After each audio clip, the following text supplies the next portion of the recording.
base para pensar esto, y sin embargo ya lo estaban diciendo, que de alguna manera marcaban el camino que luego siguió Robert Gallo, Luc Montagnier y todos los demás. Dale. En el 83, Luc Montagnier publica en el 20 de mayo un artículo que se llama Aislamiento de un retrovirus linfotrópico de células T de un paciente en riesgo de SIDA. No presenta ninguna foto, ni tampoco purifica su cultivo, es decir, que en realidad no termina de aislar, digamos, completamente, pero él publica su aislamiento, su trabajo, su investigación, pero no dice que ha descubierto la causa del SIDA. Él solamente dice esto, bueno, que es algo que habrá que tener en cuenta para continuar la investigación, ¿no? Es como pone ahí una piedra, ¿no? Y bueno, el fenómeno 3 es que en el mismo Instituto Pasteur, que habíamos dicho antes que en el 72 habían determinado que la prueba de la fotografía era crucial para determinar la existencia de un retrovirus, él no la cumplió, porque dice aislamiento de un retrovirus linfotrópico, pero si no había micrografía, no se podía aceptar tampoco que haya habido un aislamiento. O sea que contradicen sus propias normas y se quedan tan panchos. La primera revisión en el 84 vino la primera revisión de la definición de SIDA.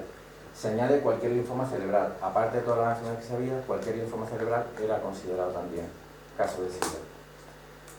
El 23 de abril se anuncia el descubrimiento de la causa del SIDA, el HTLV3, porque antes de llamarse VIH se llamaba HTLV3, que era el nombre del virus que supuestamente había aislado Robert Gallo. El fenómeno 3 es lo que he dicho antes, que hace este anuncio el 23 de abril, pero no publica ningún trabajo. El 4 de mayo, se fijaron la fecha de aquí hasta aquí, el 4 de mayo es cuando publica su artículo, ¿no? Y ahí pues estamos atrapados por algo que nadie podía haber ni siquiera revisado si era cierto o no, y ya 2 semanas después ya nadie quería escuchar hablar de eso, ya todo el mundo dice, no, si ya esto está descubierto. En el 85 aparece la segunda revisión, porque con esto del SIDA ha habido muchas revisiones, que cada vez que ha habido una revisión se ha aumentado el número de diagnosticados, ¿no? Entonces, la segunda definición de SIDA se añaden 7 enfermedades más. El sarcoma de Kaposi en hombres de más de 60 años, que en la definición anterior no entraban, porque el sarcoma de Kaposi es algo raro, o sea que no es algo muy frecuente, pero si en algún sitio se podía considerar normal, era en hombres mayores de 60 años. No me preguntéis por qué, pero la propia literatura científica lo dice así, ¿no? Y además dice de ascendencia italiana. Pero bueno, en cualquier caso, una cosa que era hombres de más de 60 años que tienen sarcoma de Kaposi estaba explicado porque era algo que ocurría antes, y sin embargo ahora ya cambiaron y dijeron, no, pues ahora también eso lo metemos en el paquete, ¿no? ¿Y qué consiguieron? Que las personas VIH positivas aumentaran el 4% solo con esta revisión de la definición, de la noche a la mañana, aumenta un 4%, que son más o menos 2.000 casos al año. En el 87, el 19 de marzo, la FDA aprueba el AZT retrovirus. Bueno, aquí fue cuando, bueno, ya digo, esto ya lo he dicho antes, fue rechazado en 1965, ¿vale? Como tratamiento del cáncer por ser demasiado tóxico, y ahí lo sacan. Y luego viene la tercera revisión de la definición de SIDA. Se añaden 3 enfermedades más, una persona VIH positiva con cualquier enfermedad de la lista, incluso con causa conocida de inmunosupresión, es caso SIDA. Quiere decir que aquí ya lo de causa desconocida, que era al principio, que podía tener más sentido, porque decía, bueno, si estamos mirando algo nuevo, si la inmunodeficiencia ya era de causa conocida, pues no la contamos. No, ahora ya contaban todas. Y subió en los casos de SIDA un 30%. En números eran 10.000 casos más al año. Es decir, que cuando vemos todas las curvas de casos que ha habido de SIDA, de muerte o de personas diagnosticadas, hay que tener en cuenta que es que cada definición ha aumentado los casos, pero no porque hubiera más gente, era porque lo que ayer no se consideraba, hoy sí se consideraba. Y cambiaba la definición, y eso hacía aumentar y hacía la idea también de creer que la epidemia estaba expandiéndose, ¿no? En el 91 viene la cuarta revisión de la definición de SIDA, que se añaden pacientes beneficiarios de transfusiones o trasplantes, que eran conocidos y no deprimidos antes, ¿vale? Y esto hace que los VIH positivos en ese año, en el 99, subieron 15.000. Pues claro, todos los que eran hemofílicos, que son personas que tienen transfusiones frecuentes y trasplantes se habían añadido. En el 91, la Oficina para la Integridad Científica en Estados Unidos abre una investigación a Robert Gallo y al doctor Mikuláš Popovič, que era el jefe de laboratorio de Robert Gallo, ¿vale? A los dos le abren una investigación porque trabajaban en el Instituto Nacional del Cáncer. Porque cuando ellos publican su trabajo en el 84, resulta que Luc Montagnier, el que había publicado otro trabajo casi un año antes, dice que le han plagiado su trabajo, que ese trabajo en realidad era suyo y que Robert Gallo lo que ha hecho es ha cambiado 4 cosas y lo ha publicado como suyo, que por eso tal vez no lo publicó antes la prensa científica, pues se lo hubiera descubierto, el Luc Montagnier se lo hubiera descubierto, y entonces prefirió hacer la declaración pública y ya luego 2 semanas después publicarlo. Cuando lo publicó, Luc Montagnier se dio cuenta y le puso una denuncia de plagio, de haberle robado su trabajo. Esto lleva al final a un conflicto internacional entre Francia y Estados Unidos que se arregla de forma diplomática entre el presidente Mitterrand por aquella época y Ronald Reagan en Estados Unidos, y el acuerdo es que el virus que decía Luc Montagnier en Francia, que se llamaba LAV, y el virus que decía el Robert Gallo, que se llamaba HTLV3, bueno, pues le llamamos VIH, ahí entonces el nombre se cambia, y además los dos sois co-descubridores, es decir, que los dos lo habéis descubierto. Y además los beneficios de la prueba que en ese momento se hacía, de ELISA, que ya se ha empezado a hacer, que estaba generando grandes cantidades de dinero, porque claro, era lo único que había y todo el mundo tenía que usarla internacionalmente, mundialmente, pues todos los beneficios se repartían al 50% entre uno y otro. Entonces, aquí, claro, como hubo ese arreglo, ese acuerdo, pero alguien seguramente no se quedaría conforme con ese acuerdo, que estaba muy bien para los dos países, pero fijaros de qué manera de hacer algo científico. Es decir, ni uno lo había descubierto, porque cuando Luc Montagnier publica su trabajo, él no dice que ha descubierto la causa del SIDA. El otro, sin publicar el trabajo, dice que ha descubierto la causa del SIDA, pero que luego dicen que es un plagio de Luc Montagnier. Entonces nadie había descubierto la causa del SIDA, ni uno ni el otro. Y sin embargo llegan a un acuerdo de que sí, le vamos a llamar VIH y todo sigue igual para adelante. Y eso sigue, el dinero al 50%. Entonces alguien que no debió quedar conforme lo pone en conocimiento de la Oficina de Integridad Científica, le abren una investigación a los dos. Espérate un momento. Vale. En esta investigación, Mikuláš Popovič hizo una cosa muy curiosa, porque Robert Gallo, cuando está haciendo su trabajo y dentro de toda su, dentro de todo el fraude, todo lo corrupto que era su mente, Mikuláš Popovič no era tan así, era una persona como más honesta, vamos a decir, ¿no? Entonces, Mikuláš Popovič es el que tenía que redactar todo el trabajo científico para publicarlo ya en la revista Science, en la revista científica. Y cuando él lo hace, llega Robert Gallo y empieza a hacerle tachones, a decir que está loco, que esto cómo puede ser, que cómo puede decir que... Porque Mikuláš Popovič, incluso en el trabajo que él hizo, puso que el virus era del francés, era del compañero, y que además que la causa del SIDA no estaba descubierta todavía, a pesar de todos los esfuerzos que habían hecho, ni habían conseguido otro virus mejor que el del francés, ni habían descubierto la causa del SIDA. Eso es lo que dice el trabajo de Mikuláš, y él lo tacha todo. Dice, tienes que poner que sí, que se ha descubierto, tienes que poner, no, ¿cómo vas a poner que es del francés? Hombre, eso no lo pongan, todo eso con tachones, y le dice que lo escriba otra vez, con esas rectificaciones que él le pone a lápiz, a bolígrafo, y que escriba otra vez el trabajo. Entonces Mikuláš Popovič escribe otra vez el trabajo, que ya es el trabajo que se presentó, pero claro, él sabía que era todo falso. ¿Y qué hace? Él se guarda el documento manuscrito, o sea, tachado y rectificado por Robert Gallo, se lo guarda, se lo manda a su hermana en Estados Unidos, se lo manda a su hermana que vive en Austria, por si acaso. Pues evidentemente en el 91, o sea, casi 10 años después, cuando le abren esta investigación, a él le quieren culpar también, y de hecho Robert Gallo dice, este es el que ha escrito el trabajo. Entonces él llama a su hermana y dice, oye, aquel trabajo que te di, dámelo. Y se lo traen y él lo presenta como dice, yo he escrito lo que esta persona me ha dicho, ¿no? Y entonces se da cuenta que Robert Gallo es el culpable, y además él al final le absuelven a Mikuláš Popovič, pero a Robert Gallo esta Oficina de Integración Científica le declara culpable de fraude científico, culpable de mala praxis científica, culpable de haber viciado un trabajo para que saliera el resultado que él quería que saliera, y eso no es científico. Y le declararon culpable, pero casualmente no se le podía procesar judicialmente porque habían prescrito cargos. Y entonces queda libre. Pero en cualquier caso salió del Instituto Nacional del Cáncer, no lo echaron porque eso quedaría muy feo y entonces él sencillamente él se fue. Pero con todo el dinero que había conseguido de lo de la prueba del VIH y tal, él ahora tiene su propio laboratorio y tal y cual, y se fue de allí, pero se fue, digamos, con los bolsillos llenos. En el 82, la quinta revisión ya de la definición de SIDA, se añaden pacientes asintomáticos con CD4 por debajo de 200.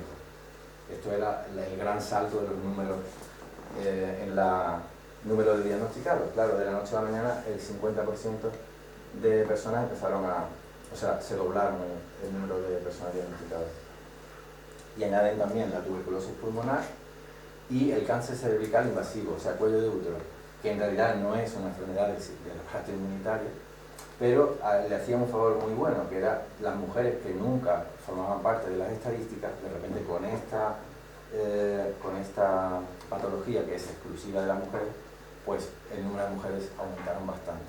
De alguna manera hacía todavía parecer que entonces era heterosexual también el virus y que entonces cuadraba más los números, porque claro, lo raro hasta esta época es que si miraba las estadísticas, la mayor parte de los diagnosticados seguían siendo hombres homosexuales y las mujeres nunca formaban parte de ese grupo de diagnosticados. En el 93, la Oficina para Investigación Científica declara culpable de mala conducta a científica Robert Gallo, bueno, eso ya lo he dicho antes, dale al siguiente. Bueno, sí, lo que el fenómeno 10 de aquí es que, aunque esta es la primera, hay una oficina que es la de integridad científica y esta es la de integridad de investigación. Cuando le declaran ya culpable finalmente por las dos oficinas que se encargan de revisar si ha habido fraude o no, le declaran culpable, ¿cuál es el fenómeno curioso aquí? Que su trabajo sigue publicado en la revista Science y sigue siendo el trabajo de referencia para toda la investigación del VIH y del SIDA que ha habido posterior. Toda está basada en ese documento que le declaran culpable de fraude. Este es el fenómeno extrañísimo, ¿no? Y un grupo de científicos honestos de los Estados Unidos decidieron hacer una carta inmediatamente, cuando salió esto, empezaron una carta a la revista Science para que retirara ese documento porque ya se había demostrado que era fraudulento. Tampoco le hicieron caso. Ese grupo de científicos eran de los científicos de Rethinking AIDS, los de revisar el SIDA. Bueno, en el 96 se deja de dar el AZT en monoterapia y entonces empieza a bajar el número de muertos, que hasta ese momento había sido una cuesta arriba. A partir de que dejan de dar el AZT ya empieza a haber menos muertos. En el 2008, esto es una cosa muy curiosa porque la mayoría de la gente ni siquiera ha oído hablar de esta noticia, pero para mí es súper trascendente. El 8 de junio, la Organización Mundial de la Salud hace la siguiente declaración: la amenaza de una pandemia mundial de SIDA entre heterosexuales fuera de África ha terminado. O sea que aquí ya el tema de... Aquí ya esto en realidad es decir, lo vamos a dejar ya solo para los maricones, para los homosexuales, ¿sabes? Porque ya la amenaza heterosexual había terminado, ya no va a ocurrir, o sea, esa idea de que iba a haber una extensión al mundo heterosexual y tal, ya había terminado. Excepto en África, y además esta es la cosa también, que lo dicen y se quedan tan panchos, ¿no? Porque en África los números más o menos siempre han sido igual hombre y mujer, incluso a veces incluso un poco más mujeres que hombres. Y sin embargo, en el resto del mundo, en Occidente, los países desarrollados, las estadísticas siempre son como 70% hombres y 30% mujeres. O sea que obviamente lo que critican los epidemiólogos y tal es que ningún virus se comporta de esa manera. Pero bueno, en 2011 los CDC hacen esta sugerencia, que todos los hombres que hacen sexo con hombres, que este es lo que ellos usan para referirse a homosexuales, deben tomar el antirretroviral, ¿vale? Terapia antirretroviral. Todas las personas deben tomar antirretroviral. Todos los hombres que hacen sexo con hombres deben tomar. Y ya es algo como para decirte, aquí esto es de los gays y lo tenéis ustedes, y para qué vais a esperar a poner más, ya ir tomando el antirretroviral. Bueno, el aislamiento del VIH. El mayor problema de la teoría del VIH como causa del SIDA es el propio VIH. Actividad de la retrotranscriptasa, bueno, esto es un poco técnico, igual lo voy a pasar un poco más rápido, ¿vale? Pero en realidad quiere decir que todas las cosas que ellos usan para determinar que en realidad han aislado el VIH son cosas que no cuadran. electromicrografías del virus, ninguna es de virus aislado, o sea, todas las fotos que nos enseñan siempre hay restos celulares y tal cual, quiere decir que no ha habido aislamiento. El aislamiento debe ser algo puro, separado de otros elementos, que tampoco, o sea, en todas las fotos se ve que está lleno de otras cosas. La densidad, que dice que no, pero es que es un retrovirus porque estaba en la densidad 1,6 después de la prueba de ultracentrifugación, estaba en la banda que se queda a 1,16, pero hay muchos otros elementos que también se quedan en esa misma densidad y no son retrovirus, eso ya se sabe también, ¿no? Quiere decir que porque algo se quede en esa banda no puedes determinar que es un retrovirus, porque hay otras cosas que también. Aparte, tampoco tuvieron en cuenta que en el cultivo, en este cultivo que es de 15 días,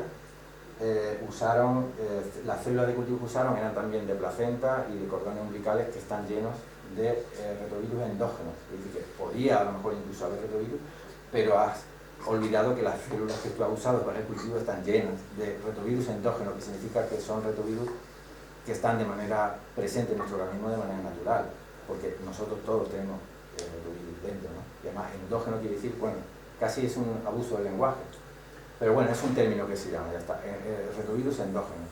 Quiere decir que es un retrovirus, pero es nuestro, es de dentro, no es de fuera. El cultivo con células leucémicas, aparte de usarlas, en una usaron el de cordón umbilical y placenta y en otras leucémicas, resulta que le dieron estimulantes de crecimiento.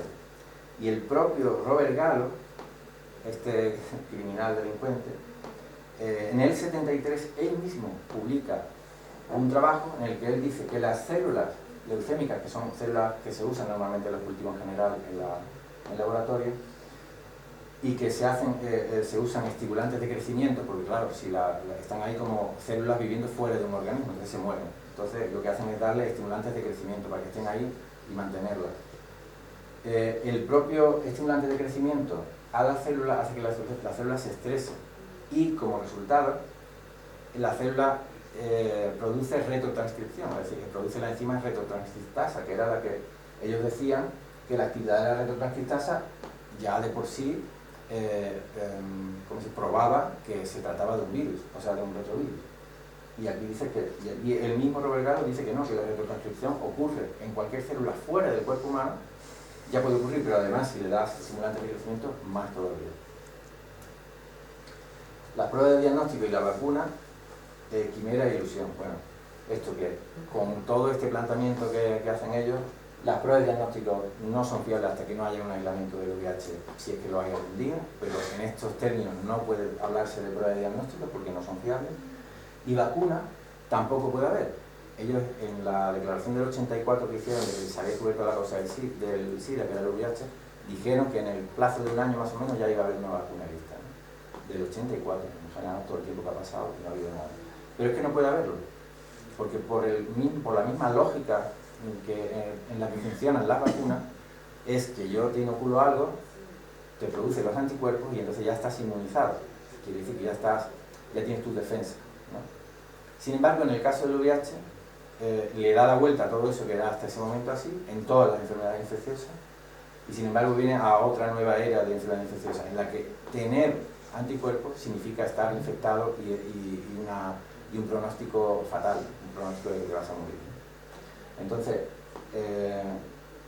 no se puede hacer una vacuna, porque si hicieran una vacuna, vamos a poner que pueden aislar el VIH, hacen una vacuna, se la inoculan a alguien para vacunarlo, esa persona produciría los anticuerpos, ¿no? Como es el resto de todos los casos. Si produce los anticuerpos, con los sistemas con las pruebas de diagnóstico de hoy en día, esas personas serían declaradas infectadas. Con lo cual, ¿quién se va a poner la vacuna? Nadie. Por eso lo de la vacuna es una ilusión. Entonces el aislamiento del VIH, no sé si había... vale. Estas eran las fotos de las que he hablado antes, que dicen esto es VIH, pero claro, se ve que no es un aislamiento lo que es esa foto, es bueno, cosas que señalan ahí, que puede ser, pero puede no ser porque no se puede saber. Otra. Aquí hay otra también, pero te das cuenta, todo esto son restos celulares y señalan cosas así. Otra. Aquí todavía peor. Aquí dice virus maduro, virus no sé qué, pero no se ve nada. Estas son fotos que están publicadas en aquellos años. Otra. Estas ya son algunas de las que vemos que son como, oh, pero esta sí, esta ya sí, esta ya es buena, Y tú dices, bueno, esto en realidad es una recreación con tintes que le ponen y tal y cual para que sea mucho más sorprendente, pero sigue sin ser un aislamiento, porque aquí hay, dice que es una, en la foto, el pie de la foto dice que es un virus saliendo de la célula. Pero claro, ¿dónde se ve que es un virus? ¿Cuál es la identificación de ese virus? Y nada. Bueno, pues esta nos la venden también como una de las fotos de los VIH. Y luego ya están esta nueva historia que son como recreaciones por ordenador y tal cual, que es la idea que ellos tienen de cómo debería ser el VIH. Claro, como nadie lo ha visto, pero todo el mundo dice, pues yo creo que tiene gafas negras, o yo creo que lleva vaqueros. Y ya van poniendo como la pinta que tiene, ¿no? Pero sin que lo haya visto nadie. Y esta es luego otro tipo de recreaciones, de dibujo que nos venden, ¿no? Y esta es una foto de un aislamiento, en concreto creo que era del Leukemia Friend Virus, del virus Friend. Pues esto sí es un aislamiento, que es, han aislado el virus y solamente en toda la fotografía solamente se ven esa partícula. Esta sería una foto de un aislamiento correctamente hecho, donde solamente se ven los virus, no se ve ninguna otra cosa. Bueno, los teo, las pruebas, ELISA, voy a ir un poco más rápido porque el ELISA tiene límites en el procedimiento, o sea, ellos mismos te dicen en sus propios kits, las instrucciones que vienen junto con los kits de diagnóstico, te dicen en una sección que se llama límites del procedimiento, que una persona que tiene anticuerpos del VIH-1 se presume que está infectada con el virus. Eso dice el test, no dice que tiene o que está infectado, dice que se presume. Excepto si, bueno, y ponen dos excepciones, que es una persona que haya estado participando en un ensayo clínico sobre la prueba del VIH, porque entonces puede tener anticuerpos precisamente por haber participado en un ensayo. Fíjate que aquí ya era como, sabemos que el tema de la vacuna va a producir problemas, y las mujeres embarazadas. O sea, el propio diagnóstico dice que las mujeres embarazadas, o sea, se dice que se presume, que si es positivo se presume que está infectada con el virus, excepto si es una mujer embarazada. Eso lo dice el texto, porque saben que la mujer embarazada, bueno, es una situación que genera muchos falsos positivos. La otra prueba es el Western blot, que se dice, aquí la hacen como la de confirmación. Esta es la de cribado, esta es la de confirmación. La de confirmación, que fue prohibida, bueno, de hecho en Inglaterra se dejó de dar el Western blot precisamente porque se decía que no era una prueba fiable, y sin embargo aquí en España se usa como confirmatoria, o sea, como es más específica, ¿no? O sea, en Inglaterra se dejó de dar porque no era específica, y aquí se sigue dando porque es más, dicen que es más específica. Bueno, los diferentes criterios de interpretación según país, agencia, laboratorio técnico, etc. Esta prueba, dependiendo, la misma muestra de sangre llevada a diferentes laboratorios, al mismo laboratorio hecho por diferentes técnicos, a diferentes países, y en todos puedes conseguir resultados completamente dispares. Claro, esto es una barbaridad.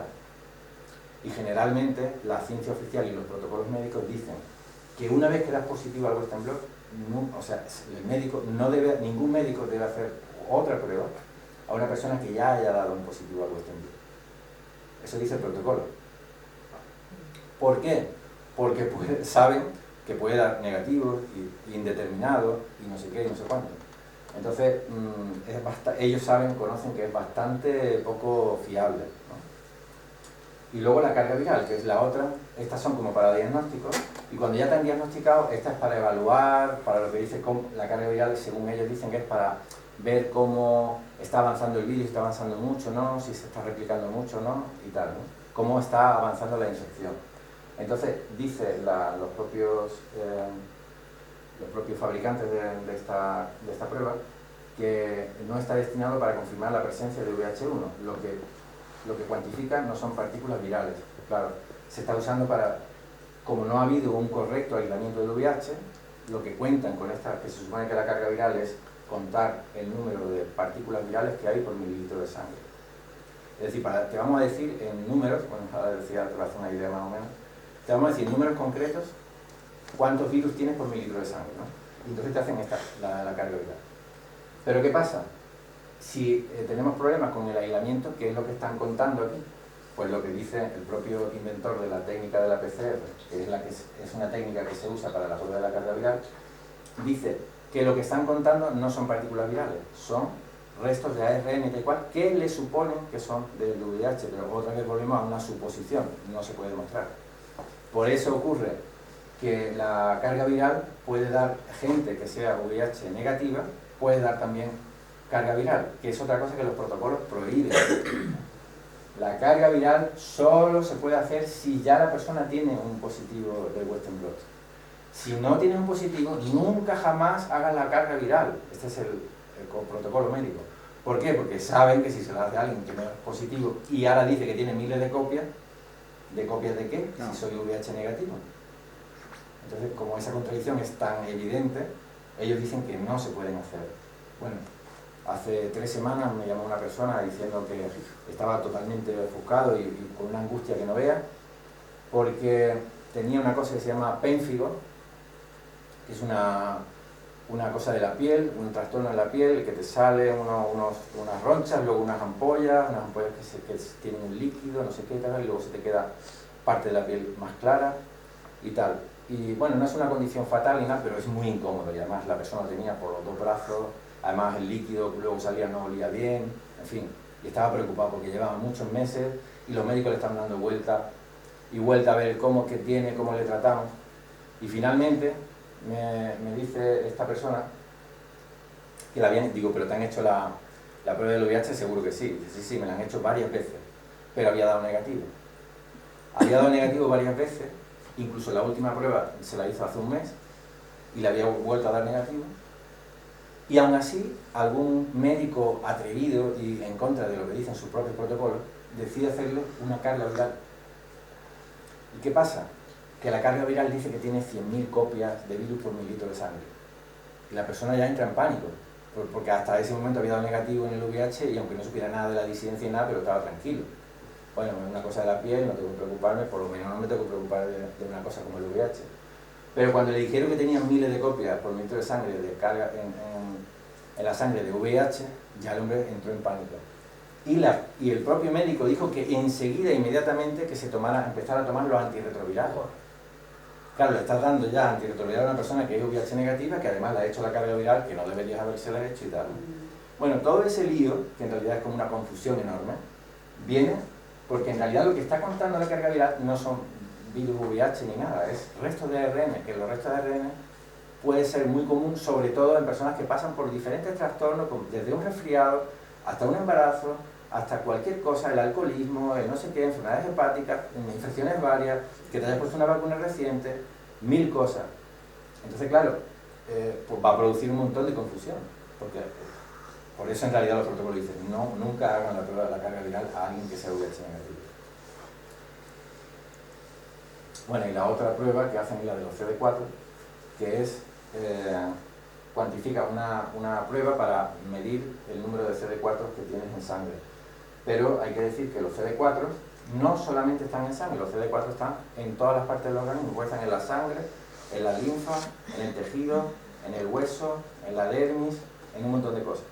Sin embargo, ellos cuentan solo cuando los CD4 están en sangre y piensan determinar, o sea, de hecho determinan o te quieren hacer creer que tu estado del sistema inmunitario depende solo del número de CD4 o también de la relación que hay entre CD4 y CD8 o otros parámetros, pero que tienen que ver solo con los CD4 es una subfamilia de las células T, que además son una de las células que tiene nuestro sistema inmunitario, que son las de los linfocitos, ¿no?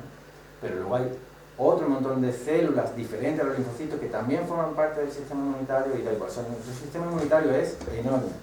Sin embargo, ellos se basan solamente en esto y además hicieron lo del grupo Perth en Australia, que es otro del grupo de científicos disidentes en Australia, hicieron una prueba muy sencilla y es una persona que se hubiera expuesto al sol durante más de una hora, luego le tomaba, una persona VIH negativa, ¿vale? Que se hubiera expuesto al sol, un baño de sol durante una hora, cuando volvía y le medían los CD4 que tienen en sangre, era prácticamente cero, era 0, 1, 2, 8. Que si ese resultado se le da a una persona que tiene VIH positiva, le dicen que prácticamente está a punto de morirse. Sin embargo, tiene una explicación, como hay una exposición solar en la piel, ¿dónde van los CD4? Que en realidad son unos linfocitos que son las defensas que van a donde se les necesite. Pues si hay una exposición solar en la dermis, ¿dónde están todos los CD4? En la dermis. Porque están contrarrestando el efecto que ha tenido el sol en la piel. Entonces era normal explicar que los CD4 no están siempre en la sangre, están donde se les necesita. Y esto entonces tampoco es una prueba que determine nada por sí misma. Es como si tú dijeras que como la fiebre es también uno de los síntomas de la, de la difteria, pues entonces todas las personas que tienen fiebre tienen difteria. Es absurdo. O sea, que la fiebre es solamente un elemento que tú te puede servir. Tú a lo mejor incluso puedes sospechar que la persona tiene difteria y tienes ya un síntoma que es la fiebre, pero tienes que seguir mirando. No le vas a decir a la persona que porque tiene fiebre que tiene difteria, ¿no? Este es el sentido. Entonces los CD4 es un valor que puede tener una utilidad. Por sí mismo no tiene ninguna utilidad, por sí mismo. Ahora, si encuentran más datos, pero tienes que seguir investigando, no, a la persona además le pasa esto y esto, bueno, pues a lo mejor sí, pero por sí mismo no. Y entonces que estén altos o bajos también ahí depende de qué otras circunstancias se encuentran. Claro, de hecho, una de las cosas... No significa nada por supuesto, una de las cosas inútiles totalmente y además totalmente inexplicables es que pretendan, por ejemplo, las personas que somos diagnosticadas, te dicen los CD4 los tienes, venga, pásate la siguiente vez cuando te dan cita, en 3 meses, en 6, y luego te lo miden otra vez. Pero si los CD4 en realidad fluctúan dentro de un mismo día, porque uno no siempre está en una nevera metido y siempre está, ¿sabes? Uno sale, se pone muchas cosas, a uno le pasan 1000 cosas durante el día, al día siguiente otra vez, al otro día también. Entonces los CD4, que son como linfocitos que están todo el rato para acá, para allá, como todas las demás células de nuestro organismo, como todas las demás anticuerpos, todas las demás cosas del sistema inmunitario, están, y entonces los CD4 fluctúan durante un mismo día. Entonces ni siquiera es fiable, pero no para una persona diagnosticada de VIH positiva, ni para una persona VIH negativa. Por eso los CD4 no se les mide a nadie. Tiene que ser ya un caso muy particular, estoy hablando ya de personas seronegativas, o sea, personas que no son VIH positivas. No se usa la prueba C, no es una cosa fiable. O en cualquier caso es como si le pones el termómetro a alguien. Sí, es un dato, entonces te pones el termómetro y dice que tiene 37, vale, pero ya está. Entonces, cuando tú estás, por ejemplo, un enfermo está en el hospital de cualquier cosa, tú habéis visto que siempre toman la tensión y la temperatura, ¿no? De manera regular, todos los días, por la mañana, por la tarde, por la noche, ¿no? Porque quieren encontrar otras cosas que pueden tener que ver y tal, pero la persona no está ahí en la cama porque tenga la tensión alta ni porque tenga la temperatura alta, está por otra cosa. Y estos son como pruebas adicionales que pueden tener algún significado o no. Pero hasta que empezó este fenómeno, jamás se midieron los CD4. Claro, Medías leucocitos y de ahí ver los linfocitos, para ver si era, pero nada más. Exacto. O sea, esto empezó con el invento. Efectivamente, todo empezó a hacer, como ellos dicen, estamos en una era ya moderna y ya todo lo anterior es anticuado y esto ya es lo que...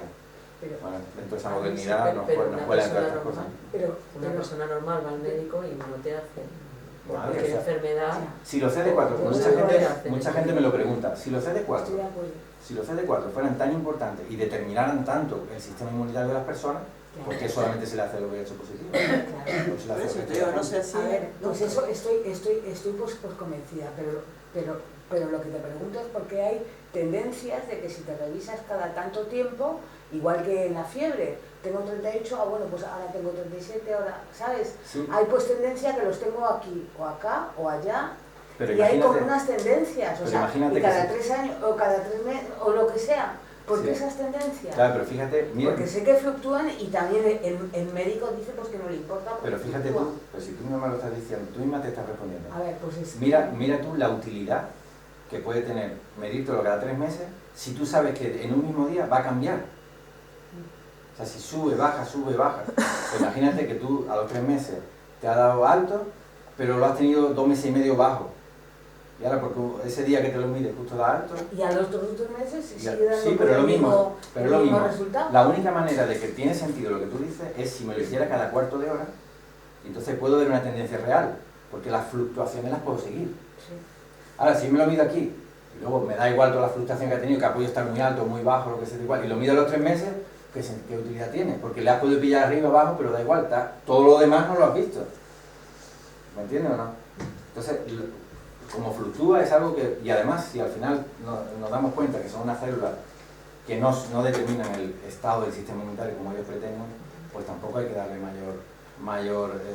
de hecho los médicos disidentes no se centran tanto, los médicos que de alguna manera cuestionan la teoría de la infección, la teoría infecciosa del SIDA, esos médicos no tienen tanto en cuenta los CD4, tienen en cuenta otras cosas reales, síntomas que son reales y relevantes. Esto no es relevante. El diagnóstico, bueno, las preguntas parte del diagnóstico: ¿eres homosexual o bisexual? ¿Has tenido prácticas de riesgo recientes? ¿Consume droga por vía intravenosa? ¿Eres hemofílico? ¿Trasplantado refundido? Bueno, esto no lo preguntan tanto. Ahora. Esto es en el diagnóstico. Como parte del diagnóstico, te tienen que hacer unas preguntas. Y esas preguntas van a determinar ya una parte importante del diagnóstico.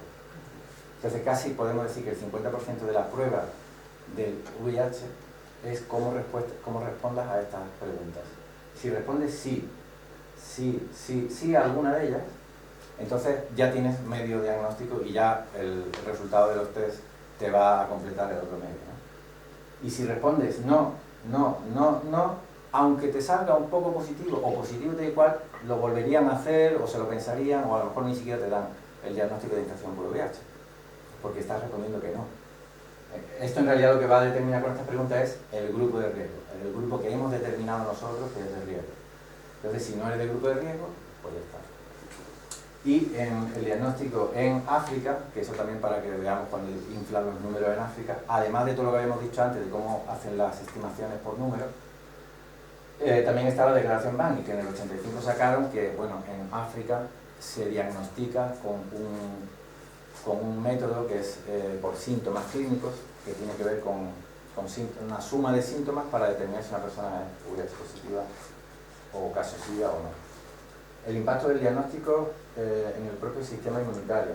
El anuncio de que eres positivo puede causar ya una repercusión en tu sistema inmunitario. Hablamos antes de que dependiendo de si eres muy creyente o eres menos creyente, este impacto que va a tener el sistema inmunitario puede ser mayor o menor. Si eres muy creyente, es aférrimo a la ciencia y crees 100% en ello, entonces probablemente el impacto, por todo lo que ellos han dicho que supone ese diagnóstico, el impacto va a ser bestial, porque te están diciendo que estás infectado con una enfermedad mortal, con un virus que mata a la gente, no sé qué. Entonces claro, es normal que si creo eso, pues me produzca ya un daño, porque empiezo a tener ansiedad, angustia, no sé qué voy a hacer con mi vida, en fin, todo ese tipo de cosas, ¿no? Pero también, si no creo en todo ese sistema, o puedo tener un poco de crítica, o puedo cuestionar lo que me dicen, entonces ya no va a tener tanto impacto en tu sistema inmunitario. En mi caso, debo decir que no tuvo ningún impacto en mi sistema inmunitario. ¿Por qué? Porque en realidad no me lo creí el diagnóstico. Vale, lo cuestioné un poco al principio sin saber nada, empecé a mirar, a buscar, y cuando ya vi toda esta parte de los científicos que cuestionan la teoría infecciosa, dije, esto sí me cuadra más con la realidad de lo que yo siento y cómo yo me encuentro. Entonces, como me cuadraba más, pues sencillamente ya ese miedo de esa historia se anuló. Entonces, como no tengo miedo, mi sistema inmunitario de alguna manera se mantiene mejor. Las repercusiones sociales y familiares. Bueno, aquí hablamos de que el diagnóstico también tiene un impacto en las relaciones sociales, porque ¿qué voy a hacer de mi vida ahora? ¿Quién me va a querer a mí? Infectado con algo que se transmite sexualmente. ¿Cuáles van a ser mis relaciones sexuales a partir de ahora? Hay parejas que dejan a sus parejas precisamente por el diagnóstico, o de alguna manera les cambia. O si es una mujer que quiere tener hijos, de repente se lo cuestiona, porque el hijo va a estar infectado también, según dice la ciencia oficial, y todo eso. Y aparte, los familiares también, o sea, aunque los familiares te acojan y sean compasivos contigo y quieran achucharte y tal, pues van a decir que te tomen los antirretrovirales porque es lo que dicen los médicos, y si ellos en realidad tampoco cuestionan ni tal y cual y creen en la ciencia, pues en realidad no te va a servir de ayuda, al contrario, te pueden perjudicar porque te van a estar diciendo constantemente que tome, que hay que ver qué estás haciendo, cómo va a pensar eso, tú tómate lo que dice el médico, y todo este rum que las familiares generalmente, sin saberlo, porque en realidad ellos pobrecitos pues también creen en la ciencia y no han despertado todavía. Vale, seguimos. Sí, puedo decirte algo, Claro. porque son las 12:15 Hostia, vale. y yo creo que vamos a tener que hablar con Manolo. Sí, es verdad, dijimos la una. Pero no quiero pararte, pero la cosa es que Vale. tenemos que estar dentro de Sí, empezamos muy tarde. el horario. Sí. Vale. Bueno, esta es una de los formularios que se rellenan en África para hacer la prueba de diagnóstico, donde están los signos mayores y signos menores y la suma de varios síntomas que pueden ser tos, fiebre, pérdida de peso y tal, ya te hacen caso SIDA. Dale otra vez. Este es otro formulario de Uganda. Sí, está bien. Y entonces, ¿qué es el SIDA? Bueno, esto lo voy a pasar más rápido. Lo que digo es que no tiene ningún sentido agrupar las enfermedades que dicen definitoras del SIDA en un solo síndrome, porque todas las enfermedades que ellos determinan como definitorias del SIDA, todas tenían un agente causal antes del VIH, porque todas las enfermedades definitorias del SIDA son conocidas anteriormente al SIDA, y todas tienen un agente causal antes del SIDA, y todas tienen un tratamiento eficaz antes del SIDA, entonces no tiene ningún sentido ponerlas todas y dar otro tratamiento diferente. Bueno, cosas que dice linfocitopenia idiopática del OCD4 es una manera de llamar al SIDA sin VIH. Manifestación clínica de una deficiencia. Bueno, esto puede pasar. Sí. Pásalo. Los tratamientos. Todos los tratamientos son anti-VIH. Síntomas de toxicidad en personas tratadas. Esto es obvio, ya no hay ni que decirlo. El tratamiento con medicamentos anti-VIH a largo plazo no es compatible con la salud. Eso yo creo que también más o menos está claro. No hay tratamientos dirigidos a recuperar o fortalecer el sistema inmunitario porque se considera, por definición, una condición irreversible. Esto es, en realidad, monstruoso, es perverso. Es perverso, pero es así. O sea, todos los tratamientos son anti-VIH, pero bueno, un tratamiento para mejorar mi sistema inmunitario, algo que me ayude, ¿no? Unos probióticos, algo. No, porque es una condición que no se puede revertir. Ciertos estados psicoemocionales pueden inducir un colapso del sistema inmunitario. Esto es lo que decía un poco más del impacto del diagnóstico y otras cosas. Muchas veces emociones muy fuertes pueden agotarte la energía y estar en un estado en el que puedas tener problemas del sistema inmunitario. Las nuevas glorias que nos quieren vender es el PrEP, bueno, el PEP primero, luego el PrEP. Esto es profilaxis, o sea, post-exposure profilaxis post-exposición, que es como la píldora del día después, para los embarazos, pues el día después para las personas que consideran que están infectadas. Y esta es la nueva gran historia que es el PrEP, que es el pre-exposure prophylaxis, que es profilaxis pre-exposición, que es un medicamento que es un antirretroviral igual, ¿sabes? Del mismo medicamento además, de la misma marca que dan como antirretrovirales, como tratamiento, pero te lo quieren vender en este caso como una manera de prevenir la infección a las personas VIH negativas, pero que pertenezcan a los grupos de riesgo. Es decir, los grupos de riesgo la llevan clara, vamos. Sí. Esto es una estadística del sistema del INE, del Instituto Nacional de Estadística de España, que yo saqué, y como vemos, estos son los primeros casos del 84, yo lo puse hasta el 2008, ¿vale? Donde vemos aquí el pico, 95, de las muertes, esta habla de las muertes, ¿no? El pico en el 95 y a partir de ahí todo para abajo, hombres y mujeres. Os dais cuenta que nunca más vuelve a subir, y esto sigue bajando, siempre ha seguido bajando, pero se mantiene también, nunca se llega a erradicar. ¿Por qué? Porque mientras sigan haciendo esas pruebas del VIH, como siempre van aunque sean de manera y no están encontrando ninguna infección ni nada, pero si la sigue haciendo va a seguir produciendo. Bueno, vale. Se presenta el VIH como una causa de SIDA sin cumplir el registro científico. Estos son, digamos, los objetos de discusión, ¿no? La correlación de causalidad y desarrollan test no específicos para diagnosticar infección por VIH. Bueno, esto es más de lo que hemos visto resumido. Dale otra vez. Conclusiones. Se ha estigmatizado a ciertos grupos sociales por su identidad sexual y sus prácticas, generando una nueva categoría social y médica, basada únicamente en prejuicios y fobias. Esa es la realidad. Se está dando un diagnóstico de una condición fatal y crónica a personas que no tienen ningún problema de salud o presentan patologías ya conocidas, solo por pertenecer